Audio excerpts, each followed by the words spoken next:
Hello folks, I'm Dean with Dean's Woodworking. Welcome to the shop. Y'all come on in and make yourself comfortable. Today we're going to make a screwdriver. And no, we're not going to order one of those fancy $10 kits online and spend a lot of money. We're going to make a screwdriver without using one of those kits. We are going to go down to the local box store and pick up a cheap screwdriver, and I'll show you exactly what that looks like. And we're going to turn that into a custom handled screwdriver right here in the shop today. You folks stay tuned and let me show you what we can do, okay? Okay, so what we're going to do is we're going to take this screwdriver right here, and this particular one came from Home Depot, $2.97. It's their 6-in-1 brand screwdriver. Let's go ahead and see if we can get it out of the plastic wrap here. Beautiful thing is, this thing comes with a straight bit and a large straight bit and large Phillips in one end, a small straight bit and a small Phillips in the other. On this end, you've got a 1/4 inch nut driver. On this end, a 5/16 inch nut driver. So you actually have a 6-in-1 screwdriver once you get done. Now, the part we need is this little metal part out of the plastic handle, so that we can put that in a custom wood handle. So let me show you what I do. I just come in and put this in a vise. There are several ways to get that out of there. You can use heat and a heat gun and heat it up, and that works just fine. But what I like to do is I like to come in with this little tool right here and just pop it right out. You guys saw just how quick that happens. And now we've got this piece. We're going to put this inside a wooden handle. When you come over here to the grinder, first of all, make sure you've got a face shield on. Don't want to take any chances there, but stay safe. Put the fitting there in a pair of vice grips so we've got a good strong hold on it. And we're just going to rough this up. We're not going to do a lot of heavy grinding on it. We're just going to rough it up so that the epoxy will hold better once we put it into the screwdriver handle. Let me come around here and do this from a little different angle so you guys can see a little bit better.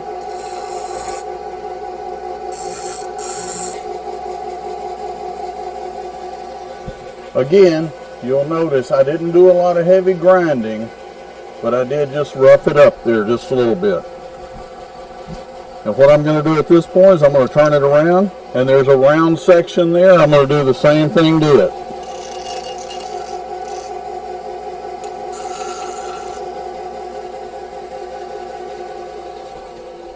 Again, you can see I didn't do a whole lot of heavy grinding. We just roughed it up a little bit. Give that epoxy something to adhere to. Okay folks, with that done, I'm going to go ahead and get this turned down to round, get it in the chuck, and I'll be right back, okay? Okay folks, we're back. I've got the got a piece of cherry mounted up in the chuck there, and what we're going to do is we're going to go ahead and drill a hole in the end of it, and we're going to drill it out just to fit this piece. And so we're going to go just a little deeper than this piece is long. So let's go ahead and get started with that. You'll see here I have a piece of tape marking exactly how deep I need to drill that hole. Okay, so that's a 5/8 Forstner bit.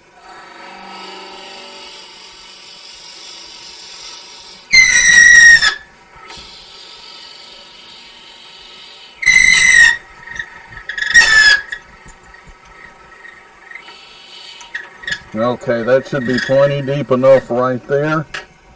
Once we have drilled out for the 5/8 Forstner bit, we're now going to come in with a 7/16 twist bit, and we're going to go 4 inches deep with that.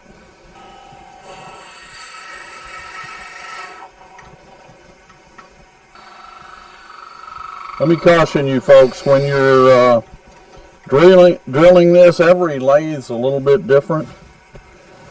This one holds on to this Jacob's chuck real well, but there are some lathes that will come right out on you in a hurry. So it's always best to kind of keep your hand on the top of it, give it just a little bit extra there. And I have that particular drill set so when I bottom out, I know I'm there. Okay, so we don't run into a whole lot of chatter and stuff.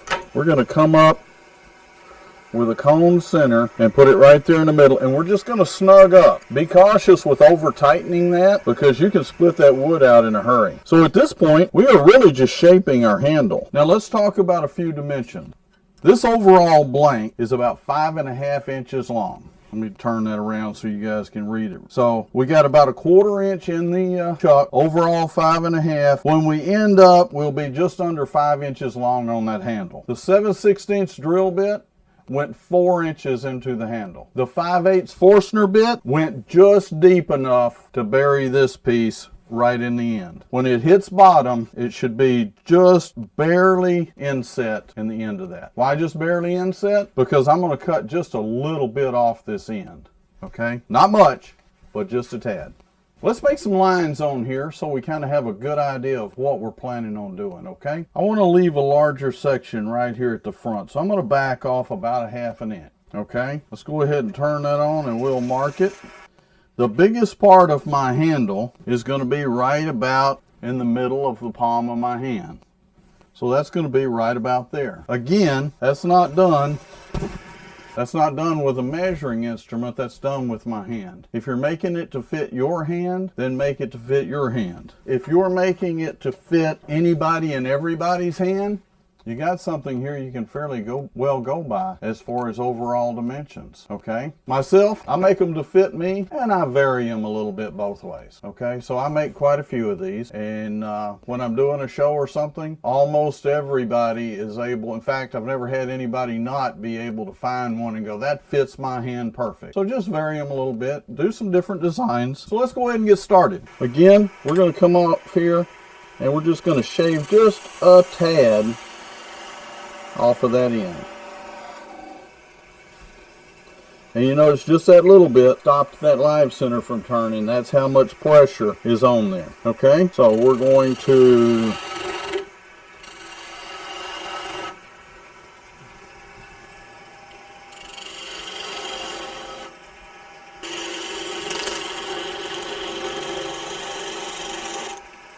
again, this is for you. You make your favorite shape. We're going to make the end of it right about there.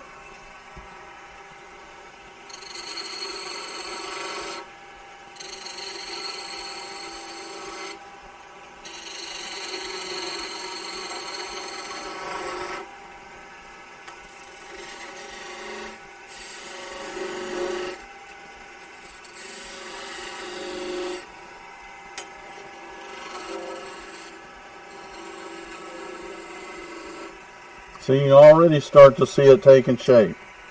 And we're not anywhere close to done.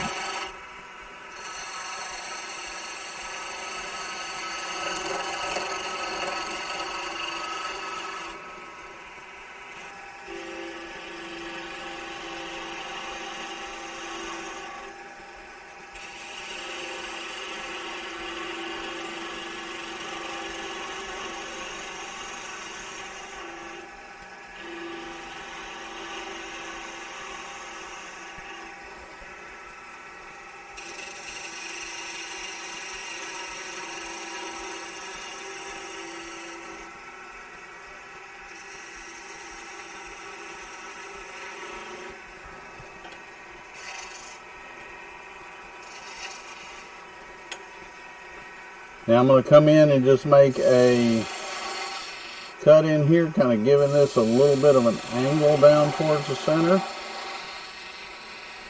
I'm going to grab a spindle gouge here.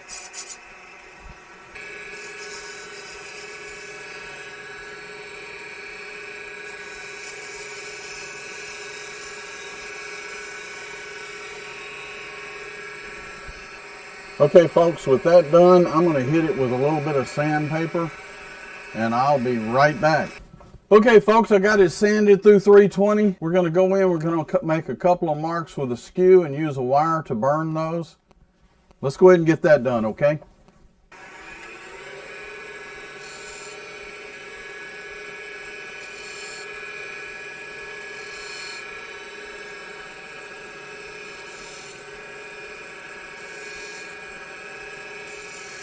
Now folks, all this is guitar string between two dowels, but they absolutely work great for doing these burn marks, and it just adds a little bit of decoration, makes them look just a little bit better.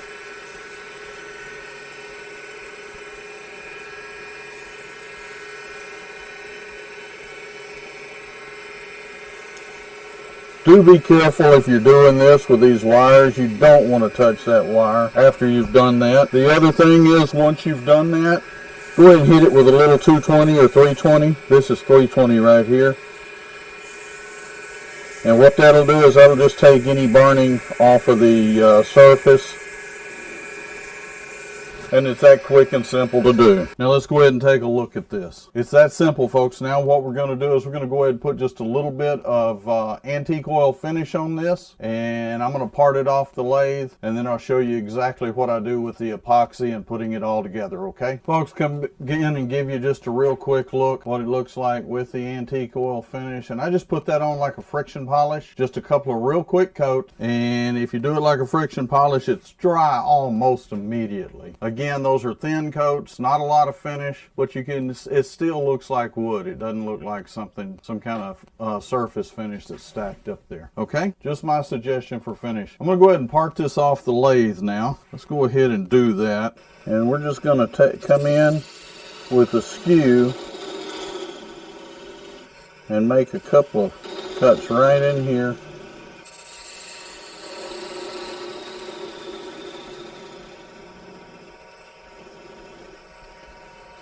I'm not cutting real close to that. I want to leave just a little bit on the end for me to sand off. Because if you try to cut it right even level and some fibers break off, now you've got a hole there. You got a whole lot of sanding to do. By doing it like this, I'm going to take my power sander and I'm going to go ahead and just sand this off real fast here.